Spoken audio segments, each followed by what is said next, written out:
Ok, bonsoir. Aujourd'hui, nous parlons de culpabilité ou de pardon pour notre projet de 30 jours là pour affermir sa foi, pour redonner la vie à sa foi. Donc aujourd'hui, on va parler de culpabilité, de pardon. Après qu'on ait parlé de Jésus, maintenant, il faut parler de soi-même, de nous-mêmes. On va commencer par cette petite histoire sur la culpabilité. Elle est très importante, l'histoire du petit Africain, parce qu'elle va nous permettre de comprendre quelle est notre identité et comment nous nous trompons largement sur qui est Jésus par rapport à nous. Alors, je vais vous lire cette histoire-là. Une petite famille d'Afrique très pauvre ne possédait que quelques animaux qu'elle avait soigneusement placés chez un ami en prévention pour les jours difficiles. Or, une année où les champs n'avaient rien produit, le vieil homme dit à son fils, bientôt le chef du village va venir nous réclamer l'impôt. Va dire à mon ami de me rendre mes animaux afin que je les vende pour payer l'impôt. Malheureusement, malheureusement, et le vieil homme ne s'en doutait pas, ces animaux n'existaient plus. Le fils les avait déjà vendus. À l'époque, tout allait bien et il avait tout dépensé dans la débauche et l'ivrognerie. Que faire? Le fils choisit de partir pour ne plus revenir à la maison. Son père, incapable de payer la dette, fut jeté en prison. Mais dans les jours qui suivirent, le fils fut si tourmenté d'avoir agi ainsi qu'il décida d'emprunter de l'argent pour rembourser l'impôt de son père. Malgré cela, son sentiment de culpabilité persistait. Il ne pouvait se pardonner son mensonge et sa lâcheté. Cela dura un certain temps. Puis, n'y tenant plus, il alla voir son père et lui dit, Père, pardonne-moi. Son père lui répondit, Je te pardonne, mon fils, regardons maintenant vers l'avant. Une deuxième fois, le fils revient encore chez son père pour dire, Père, pardonne-moi. Et le père lui dit, Mais je t'ai déjà dit que je t'ai pardonné. Qu'est-ce que cela veut dire? Est-ce que je peux te refuser un pardon? Une troisième fois, le fils est encore revenu, Père, pardonne-moi. Finalement, le fils s'est acheté une corde et il s'est pendu, il s'est tué. Pourquoi ce suicide? Avait-il manqué le pardon de son père? Non. Plusieurs fois, son père l'en avait assuré. En vérité, c'est lui-même qui avait refusé de se pardonner ses fautes et n'acceptait pas de vivre avec cette honte. Il s'était tué. Et nous avons tous en mémoire, si on regarde bien, un autre cas semblable où, à cause de la culpabilité, quelqu'un peut sombrer dans la folie et même se suicider. Et nous vivons souvent ce genre de situation. D'où vient le sentiment de culpabilité? Le fils n'avait pas manqué du pardon de son père, c'est lui-même qui refusait de se pardonner. Beaucoup d'entre nous craignent cette culpabilité, craignent d'en parler. Ils refusent le pardon de Dieu que Dieu pourtant lui a déjà accordé. Et la question aujourd'hui, c'est d'où vient ce sentiment de culpabilité? D'où ça vient? C'est ça l'objectif de notre rencontre de ce soir, nous accorder sur d'où vient le sentiment de culpabilité. Pourquoi, malgré tout ce que nous faisons, malgré le fait que Dieu nous pardonne, nous-mêmes, nous n'arrivons pas à nous pardonner. C'est très important. Je voulais partager ça avec vous. La première chose que je voulais qu'on comprenne, c'est que Jésus nous a promis une vie.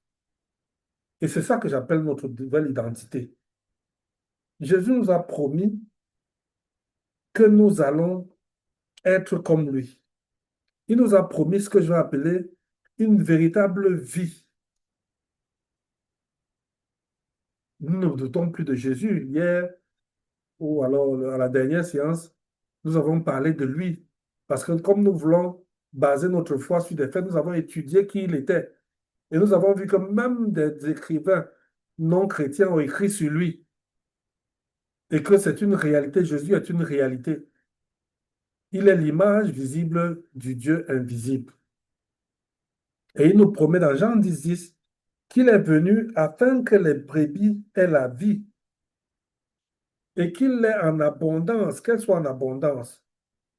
Donc, pour Jésus, la vie chrétienne est quelque chose d'enthousiaste, quelque chose d'intéressant. Mais pour cela, il faut que le chrétien apprenne à marcher en dépendant de Jésus. C'est dans la plénitude du Saint-Esprit en mettant l'Esprit de Dieu devant, que la personne va commencer à porter des fruits. La Bible dit que le fruit de l'Esprit, c'est l'amour, la joie, la paix, la patience, la bienveillance, la bonté, la fidélité, la douceur et la maîtrise de soi. Et certains chrétiens, c'est dans Galates 5, 22, disent, mais pourquoi je n'expérimente pas ça alors que je suis chrétien? Et ils pensent que l'effort doit venir d'eux. Ils pensent que c'est à eux de lutter pour expérimenter ces choses-là. Mais la Bible dit que c'est le fruit de l'Esprit. Ça veut dire que c'est l'Esprit qui produit ça. C'est pas à nous de nous battre. C'est pas à nous de nous battre pour développer ça. Notre combat, c'est de suivre Jésus.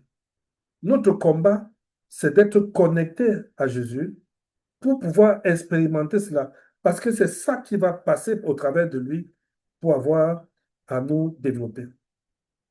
Vous allez voir que l'apôtre Paul, par exemple, a supporté toutes les souffrances, tout type de souffrances.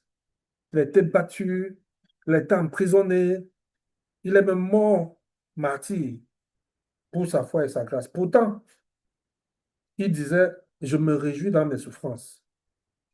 Il disait dans 1 Thessaloniciens 5,16, soyez toujours joyeux. Dans 1 Thessaloniciens 5,18, il dit, rendez grâce en toutes circonstances. Donc, quelles que soient les circonstances de notre vie aujourd'hui, nous devons chercher la joie. Jésus dit, j'ai vaincu le monde. Il dit, je ne vais pas te laisser tomber, je ne te laisserai jamais, je ne t'abandonnerai jamais. Dans Hébreux 13,5. Dans Matthieu 28, 20, il dit, je serai avec vous, je suis avec vous tous les jours, jusqu'à la fin du monde. Dans Jean 14, 14, il dit, si vous demandez quelque chose en mon nom, je le ferai. Donc Jésus veut que notre vie porte du fruit. Il veut que nous portons du fruit. Il dit même, venez à moi, je ferai de vous des pêcheurs d'hommes, quand il parle à Pierre. Et il dit que si nous portons des fruits, c'est là que son Père sera glorifié et c'est là qu'on verra que nous sommes ses disciples. Mais comment donc porter ces fruits? Comment porter ces fruits? Regardons un peu l'Église du Nouveau Testament. Selon les paroles de Jésus lui-même, être disciple de Jésus, c'est porter du fruit pour lui. Le livre des Actes des Apôtres raconte l'histoire de cette première génération-là. La première génération des chrétiens, les tout premiers. Ils n'avaient pas une compétence particulière, ils n'avaient pas une formation particulière.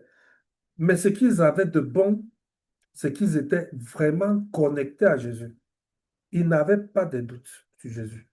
Ils avaient expérimenté Jésus et ils savaient donc que Jésus est, on va dire, Jésus est Dieu. Jésus a fait des miracles devant eux, ils ont vu. Ils avaient le témoignage clair. Parce que Dieu a accompli au travers de cette première génération de chrétiens ce qu'on n'arrive même plus à accomplir aujourd'hui. Ces gars allaient de porte en porte pour partager leur foi. Ils acceptaient de mourir en martyr. Ils proclamaient la bonne nouvelle, annonçaient Jésus-Christ à tout le monde. Aujourd'hui, au XXe siècle, très peu de chrétiens vivent cela. Très peu de chrétiens vivent la vie que les chrétiens du Nouveau Testament ont vécue. Aujourd'hui, nous sommes en face de beaucoup de théories qui nous éloignent même de Dieu lui-même. Beaucoup de théories qui nous mettent dans une situation où la réalité a dépassé la vérité. Nous avons des crises, nous avons des chaos, des changements dans tous les domaines, même au niveau moral et social. Hier, dans un groupe, un chrétien me disait que en Europe, maintenant, il est interdit de prêcher contre l'homosexualité. Donc, cette peur-là est en train de détruire l'Église. Notre époque est favorable à la proclamation du message de l'Évangile. Parce que les vrais problèmes aujourd'hui se posent. Des vrais problèmes. Et les chrétiens de notre génération sont obligés aujourd'hui de porter du fruit. C'est le bon moment. C'est le moment où les chrétiens peuvent porter du fruit. Jusqu'à présent, on va se dire, d'accord, mais comment cela va se faire? Il faut d'abord comprendre le vrai problème que nous connaissons aujourd'hui. Une bonne partie de notre population affirme qu'elle est chrétienne.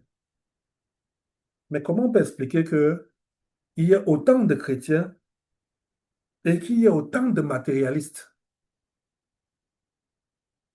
que même l'Église devienne matérialiste, qu'aujourd'hui, la parole de Dieu est devenue une parole de motivation, ce n'est plus une parole qui a l'esprit de Dieu. Beaucoup de chrétiens, disait quelqu'un, sont plus le problème que la solution. C'est-à-dire que pour les problèmes de ce siècle-ci, les chrétiens sont maintenant des personnes qui cautionnent des déviations par leur attitude, leur acte. Ce qui fait que les non-chrétiens n'observent plus de différence entre nous et eux.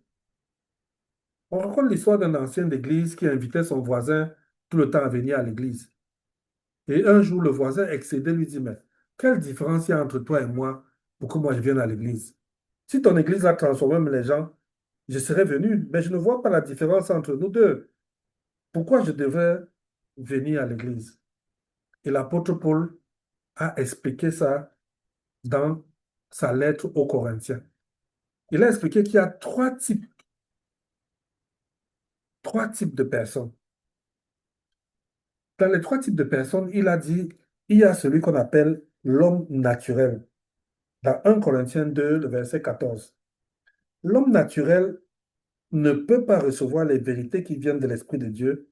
Elles sont une folie pour lui. Il est incapable de les comprendre car on ne juge que par l'Esprit. 1 Corinthiens 2, 14. L'homme naturel, c'est l'homme qui n'a pas l'Esprit de Dieu. Il n'est pas chrétien, il faut le dire simplement. Il n'est pas chrétien. Il vit selon ses forces. Il ne compte que sur ses propres capacités. Il n'a jamais confié sa vie personnellement à Jésus-Christ. Il ne peut même pas comprendre les réalités bibliques. Ses intérêts, ses ambitions ne tournent qu'autour du matériel. Sur le plan spirituel, il est comme quelqu'un qui est mort. Parce que lui dirige sa vie avec ses propres forces. Sa vie est dirigée par les propres forces, cet homme-là. Et l'apôtre Paul va poursuivre avec ce qu'il va appeler l'homme spirituel. 1 Corinthiens 2. Il va dire que l'homme spirituel, c'est celui qui est dirigé par le Saint-Esprit. C'est celui qui est dirigé par le Saint-Esprit. Cet homme-là est un chrétien. Il marche dans la puissance et la conduite du Saint-Esprit. Il vit en s'appuyant quotidiennement sur les ressources illimitées de Dieu. Il puise sa force et son amour pour ceux qui l'entourent de ces ressources-là. Il comprend la Bible, la parole de Dieu. Il a confiance dans les promesses que la Bible donne. Et cette confiance-là rejaillit dans sa vie au quotidien. C'est pour ça que à lui, on va parler de ce qui se dit dans Galates 2:20. Il vit selon la volonté de Dieu. Ses désirs, c'est les désirs de Dieu. C'est obéir à Dieu. Il vit pour Dieu. Il honore Dieu par sa foi. Quel est son secret? Il ne compte pas sur ses propres forces. Contrairement à l'homme naturel, il compte sur ses propres forces. Lui ne compte pas sur ses propres forces. Du tout, du tout. Mais il se laisse diriger totalement et sans restriction par l'Esprit de Dieu. C'est lui l'homme spirituel. C'est-à-dire qu'il laisse Jésus-Christ diriger sa vie. Jésus-Christ est son super boss, son PDG. C'est Jésus-Christ qui est au centre de sa vie. Il se fie à la puissance de Dieu, il prie avec efficacité, il comprend la parole de Dieu et il obéit à la parole de Dieu. Et la conséquence, c'est quoi? Il porte donc le fruit de l'esprit. L'amour, la joie, la paix, la patience, la bonté, la bienveillance et la fidélité. Il les porte parce que lui connaît ses limites, mais il choisit de laisser Jésus diriger sa vie. Il s'harmonise avec Dieu et il s'harmonise avec le plan de Dieu. Maintenant, ça, c'est l'homme spirituel. Ça dit que quand tu as dit, je reçois Christ dans ma vie comme Sauveur et Seigneur, tu es devenu un homme spirituel. Tu es rempli du Saint-Esprit. Maintenant, c'est quoi l'homme charnel? Parce que l'homme naturel, lui, il est hors jeu, hein, il n'est même pas dedans. Maintenant, c'est quoi l'homme charnel? L'homme charnel, l'apôtre Paul le disait aux Corinthiens, il disait, je ne vous ai pas parlé comme à des hommes spirituels. J'ai dû vous parler comme à des hommes charnels parce que vous êtes comme des enfants dans la foi. J'ai dû vous donner du lait et non de la nourriture solide, car vous ne pouvez pas supporter la nourriture solide. Même à présent, vous ne pouvez pas parce que vous vivez comme des hommes de ce monde. Parce que parmi vous, il y a quoi? La jalousie, il y a les querelles, hein? Vous luttez les uns contre les autres. Vous êtes des charnels. Et le charnel, c'est qui? C'est un chrétien. Mais c'est un chrétien qui vit comme l'homme du monde, comme l'homme naturel. Et la différence entre l'homme charnel et l'homme naturel, c'est que l'homme charnel est sauvé. Il a déjà sa place au ciel. Mais il vit comme les hommes du monde. Quelle est la conséquence? Il va être frustré. Il n'a pas la véritable joie, il n'expérimente pas la puissance du Saint-Esprit. Lui aussi, il essaie de s'appuyer sur ses propres forces, là où l'homme spirituel laisse le Seigneur gérer sa vie.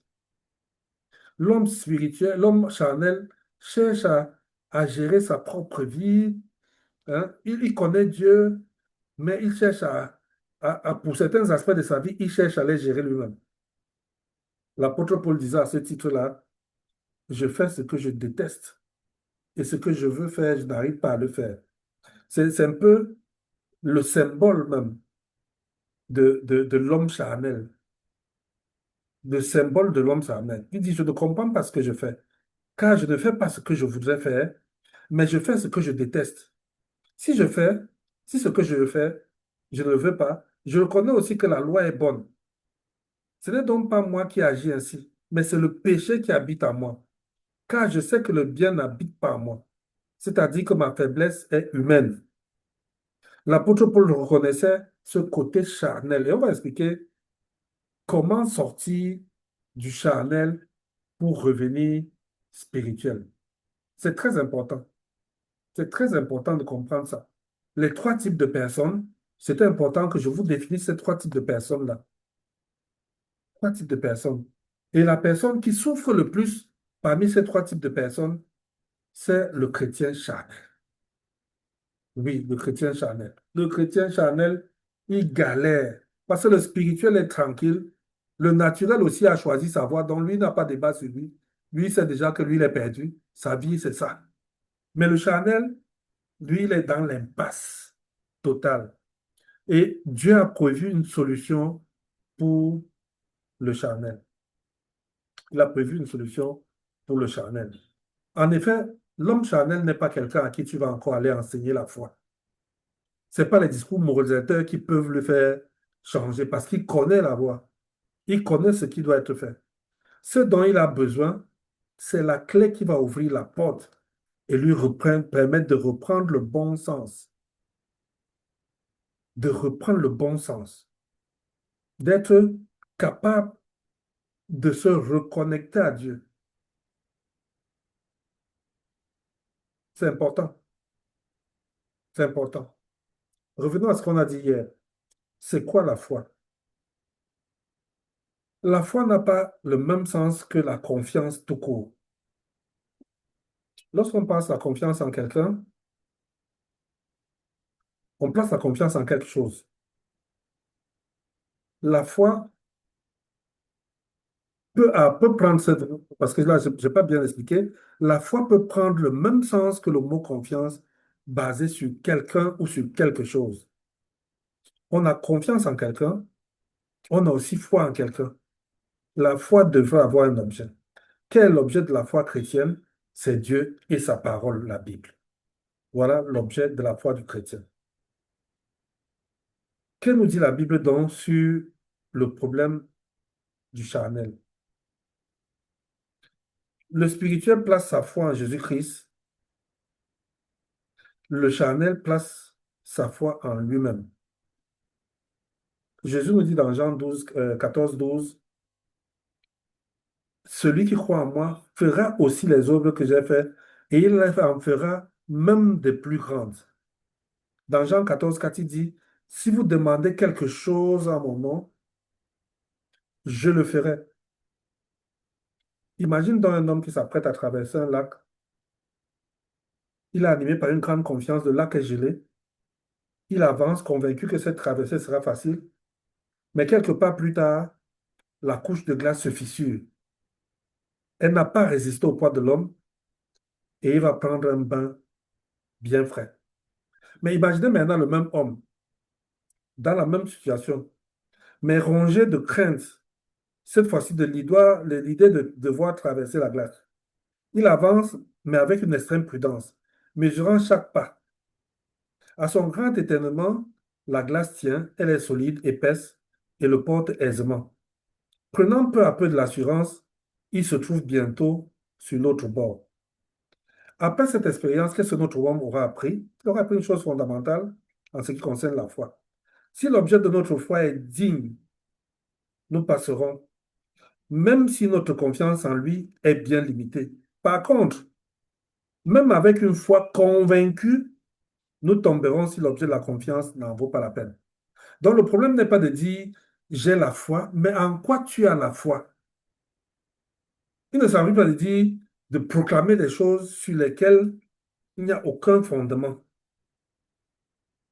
Même si tu as la plus petite foi, mais qui est basée sur Dieu et sa parole, digne de confiance, tu ne seras jamais déçu. Même si ta foi est toute petite, tu ne seras jamais déçu. Parce que tu ne vas pas t'appuyer sur tes propres forces, mais tu vas t'appuyer sur la parole que Dieu a prononcée. L'homme charnel vit comme un athée. Il vit comme quelqu'un qui souffre, quelqu'un qui ne connaît pas Dieu. Et c'est pour ça que je vais te parler maintenant d'un concept qui va aider donc à sortir de la vie de l'homme charnel. La solution. Celui qui crée en moi fera des œuvres. Je l'ai dit tout à l'heure. Ce ne sont pas nos efforts pour plaire à Dieu qui lui sont agréables, mais la foi que nous lui plaçons. L'apôtre Paul disait aux Galates, j'ai été crucifié avec Christ, et si je vis, ce n'est plus moi qui vis, c'est Christ qui vit en moi. C'est-à-dire que il laisse Jésus diriger sa vie au travers de lui.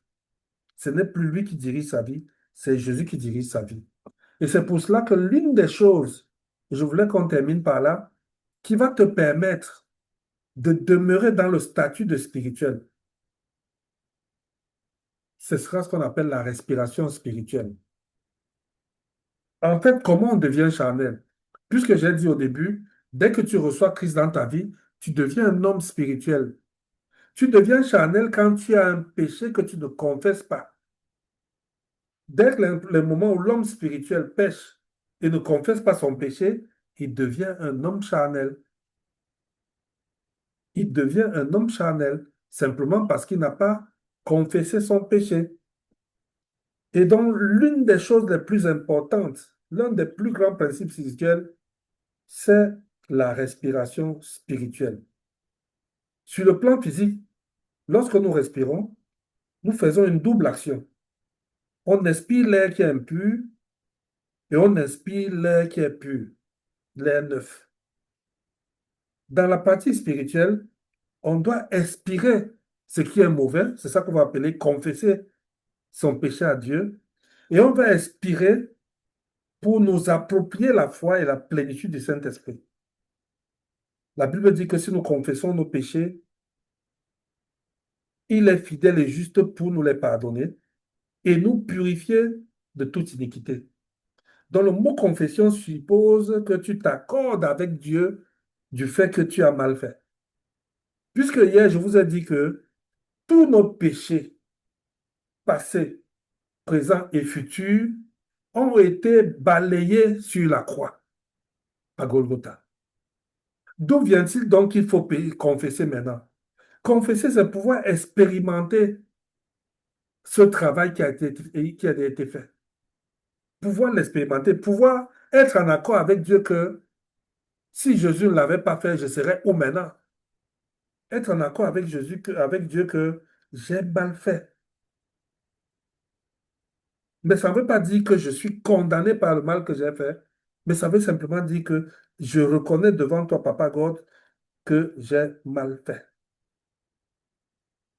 J'ai mal fait. C'est un accord que je passe avec Dieu. Donc, premier niveau de l'accord, je reconnais mes torts devant Dieu, sans prétexte, sans excuse, mais tels que Dieu les voit.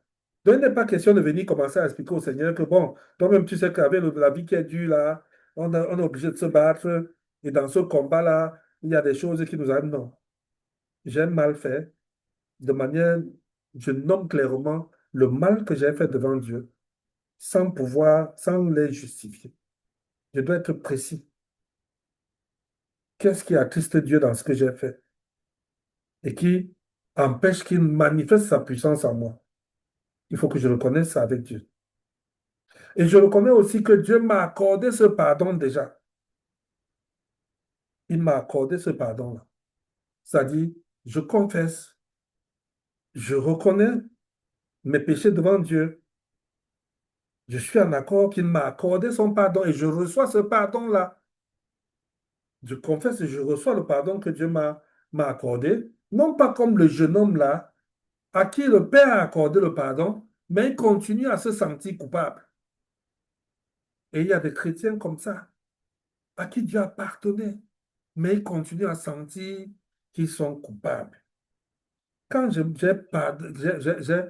confessé, j'ai reçu le pardon de Dieu, maintenant je peux me repentir. Se repentir, ça veut dire quoi? Changer mon attitude par rapport à ce péché. Changer mon attitude à l'égard de ce péché. Je désire rompre avec ce péché, je mets en place un plan d'action qui permette que ça ne revienne plus dans ma vie. Je travaille cela et je dis, OK, c'est arrivé une fois, ça n'arrivera plus. Le chemin qui me mène au péché, là, je choisis un chemin alternatif pour ne plus me retrouver là-bas. Quelqu'un disait même que c'est comme si tu faisais demi-tour, changement de direction à 90 degrés. Donc, tu as vu les quatre choses. Je reconnais que j'ai péché, je confesse le péché à Dieu, je reçois son pardon et je me repentis. Le pardon a été obtenu à Golgotha. J'ai besoin de l'expérimenter à tout moment. J'ai besoin d'expérimenter ce péché-là à tout moment. Parce que l'amour de Dieu est un amour inconditionnel. Mon frère, ma soeur, arrête de penser que c'est aujourd'hui que tu es pardonné. Tu as déjà été pardonné et tu as besoin d'expérimenter ce pardon-là quand le péché arrive. Et ce n'est pas ce péché qui va empêcher que Dieu soit là, mais c'est le fait que tu ne confesses pas le péché qui t'éloigne de Dieu. C'est le fait que tu refuses de confesser ton péché qui t'éloigne de Dieu. Ce n'est pas le fait que tu aies péché qui t'éloigne de Dieu, mais le refus de confesser. Et quand tu confesses ton péché, tu redeviens un homme spirituel parce que ton corps a été nettoyé. Tu as expiré et tu as reçu le Saint-Esprit, selon la promesse du Seigneur. Tu as reçu le Saint-Esprit. C'est revenu en toi. Tu es redevenu rempli du Saint-Esprit. Donc, tu vas dire au Seigneur, OK, j'ai mal fait, Seigneur. Je reconnais que je n'aurais pas dû me comporter de cette façon-là, de manière explicite, et je demande pardon à Dieu et je reçois le pardon qui m'a été accordé depuis la croix de Golgotha. Et maintenant, je fais un plan d'action pour dire comment je fais pour sortir de là, comment je fais pour éviter ça. Et la manière de faire pour éviter ça, c'est de se repentir, changer d'attitude par rapport au péché. Maintenant, il y a d'autres qui peuvent ajouter, quand cela est nécessaire, ce qu'on va appeler la réparation. Il peut arriver que ton péché ait causé du tort à quelqu'un. Par exemple, tu as pris son argent, tu te bats pour lui rendre son argent. Par exemple, tu lui as fait un mauvais truc, tu vas vers lui et tu lui dis, je suis désolé, tel jour, telle chose s'est passée. Mais il y a quelque chose que l'homme, le chrétien, doit expérimenter. Il faut être sûr que c'est la volonté de Dieu que tu le fasses. Ça veut dire quoi? Ça veut dire que il y a certaines réparations qui peuvent plutôt tout gâter. Un oncle faisait une campagne d'évangélisation et il a donné la parole aux gens. Il avait manqué de sagesse, lui me le connaît plus tard. Une maman est venue témoigner, confesser et dire à tout le monde comment elle avait les mangé les enfants de sa épouse. Au lieu que ça ça facilite la situation, la réconciliation et tout. Ça a même plutôt créé une division dans le village. Cette femme a été chassée du village. Elle a été, euh, on a failli même la lapider. Donc, il y a des réparations qui nécessitent que ce soit l'Esprit de Dieu qui t'ait convaincu. Et il faut se battre pour que la réparation là ne soit pas quelque chose qui cause du tort à quelqu'un d'autre. Il ne faut pas que ce soit ça. Et il faut apprendre donc, dès aujourd'hui, à expérimenter l'amour de Dieu. Quand tu lis le livre, l'histoire sur le fils prodigue, le fils prodigue avait dit à son père, Papa, donne-moi ma part, moi, je vais vivre ma vie. Moi, je ne veux plus rester ici. Je ne veux plus rester, moi, je veux partir. Son père lui a donné sa part d'héritage, il est parti. Il a tout dilapidé, tout. Il a tout mangé avec les prostituées. Et quand il a tout mangé avec les prostituées, la galère a commencé. La galère a commencé. Et le gars a commencé à se rappeler son père. Il dit, mais dans Luc 15, il faudra lire, hein. Il dit, mais chez mon père, là, les ouvriers mangent bien, même les animaux sont bien nourris. Moi, je meurs de faim ici devant. Et il s'est dit en lui-même, il faut que je rentre chez mon père et que je lui demande pardon en lui disant de m'utiliser comme ses ouvriers. Ce qui est bien dans l'attitude du fils prodigue, c'est qu'il sait, il a pris conscience de sa situation. Il a pris conscience du fait que il n'était pas là où il aurait dû être. Mais ce qui est davantage encore bon, c'est qu'il a trouvé un père qui avait les bras ouverts. Et ce père-là, c'est notre Dieu. Il nous aime sans limite. Je voulais te dire, toi qui m'écoutes aujourd'hui, quoi que tu aies fait dans ta vie, il n'y a rien que Dieu ne puisse pas pardonner. Il a donné ce qu'il avait de plus cher pour toi. Donc ses bras sont ouverts. Le plan A qu'il a prévu pour toi est toujours là. Quand le fils prodigue est revenu, son père ne lui a même pas laissé l'occasion de s'expliquer. On a fait la fête pour lui. Son père l'a pris dans ses bras. Le frère du fils prodigue, le sage qui était resté à la maison, était même jaloux. Jaloux de voir que son frère qui a dilapidé, Dieu l'a quand même reçu de la même façon. Dans la Bible, on parle des ouvriers de la 11e heure. Des ouvriers qui sont venus à la fin du chantier. À la fin, on avait recruté toute la journée. Et ils sont arrivés quand on clôturait déjà. Et au moment de payer, on leur a donné la même somme que les autres. Les ouvriers qui étaient arrivés le matin ont commencé à se plaindre, mais comment? Nous, on a travaillé. Comment toi, tu peux dire que, on touche le même salaire? Et dans cette parabole-là, Jésus leur demande que, toi qui es venu le matin, ce que je t'ai promis, est-ce que je t'ai pas donné? Il dit, tu m'as donné. Toi qui es venu à midi, ce que je t'ai promis, est-ce que je t'ai pas donné? Il dit, tu m'as donné. Toi qui es venu à la 11e heure, ce que je t'ai promis, est-ce que je t'ai donné? Il dit, est-ce que je ne peux pas faire de mon bien ce que je veux? Donc l'amour de Dieu pour toi est sans limite. Quel que soit ce que tu vis en ce moment-ci, comme difficulté, comme péché, sache que la porte du Seigneur est ouverte pour que tu partes de chrétien charnel à chrétien spirituel. Il ne t'aime pas parce que tu mérites. Il ne t'aime pas parce que tu n'as pas désobéi. Son amour est intact. La Bible dit que ce sont nos péchés qui nous éloignent de Dieu. Dieu, lui, n'a pas bougé, il est au même endroit. Tout ce qu'il veut, c'est que tu reviennes en arrière, tu reviennes le voir et que tu puisses lui avouer ton péché, que tu puisses confesser ton péché et il te restaure. On dit quoi? Tu reprends toute la puissance du Saint-Esprit. Tu redeviens un puissant qui peut invoquer, dire des choses. Parce que quand tu es charnel, tu es diminué. Tu es un enfant de Dieu, hein. Le charnel est un enfant de Dieu qui ira au ciel, mais il est diminué au niveau spirituel. C'est la confession qui le ramène, qui le restaure, qui le ramène dans la maison du Seigneur. Donc vraiment, je pense qu'il faut faire très attention à ce petit truc-là. Quelqu'un raconte un jour sa voiture ne démarrait pas. Il avait négligé une toute petite pièce là qui était comme une trombone. Il s'est dit, bon, ça va aller. Il a fait tout pour que la voiture démarre, ça n'a pas pu. Finalement, il a appelé le spécialiste. Et le spécialiste est venu lui dire que c'est la petite pièce là qui manque. Mon frère, ma soeur, parfois dans ta vie, c'est cette petite confession qui te manque. Ce petit retour-là, que tu dis c'est trop petit pour que Dieu puisse s'arrêter là-dessus. Non, il attend que tu viennes, que tu confesses ton péché. Et c'est sur ça que je voulais qu'on termine aujourd'hui, que tu puisses confesser tes péchés. Et je te dis que la Bible dit de manière claire dans 1 Jean 1,9 que si tu confesses tes péchés, il est fidèle et juste pour te les pardonner. Mais Dieu ne te pardonne pas seulement, il te purifie même de tous les autres maux que tu n'as pas encore confessés parce que tu n'es pas au courant. Donc le seul acte de volonté où tu viens te mettre à genoux devant le Seigneur pour dire j'ai mal fait telle chose, telle chose, telle chose, la Bible dit qu'il va te pardonner et il va te purifier. Donc, si tu te sens coupable alors que tu as demandé pardon, cela ne vient pas de Dieu. Parce que Dieu te garantit que quand tu demandes pardon, il pardonne. Ces sentiments viennent de Satan. Parce que Satan, c'est un accusateur. Il est seulement là pour accuser les enfants de Dieu. Il est seulement là pour te donner l'impression que les choses ne marchent pas dans ta vie. Il est seulement là pour dire que le Seigneur dont tu parles là, voilà, voilà, ta vie ne donne pas. C'est à cause de lui. Non, Dieu, quand il te pardonne et te justifie clairement. Je voulais te dire pour terminer, prends un papier, fais une liste de ce qui te vient en tête comme péché. Les péchés que l'Esprit de Dieu te donne. Note-les sur un papier.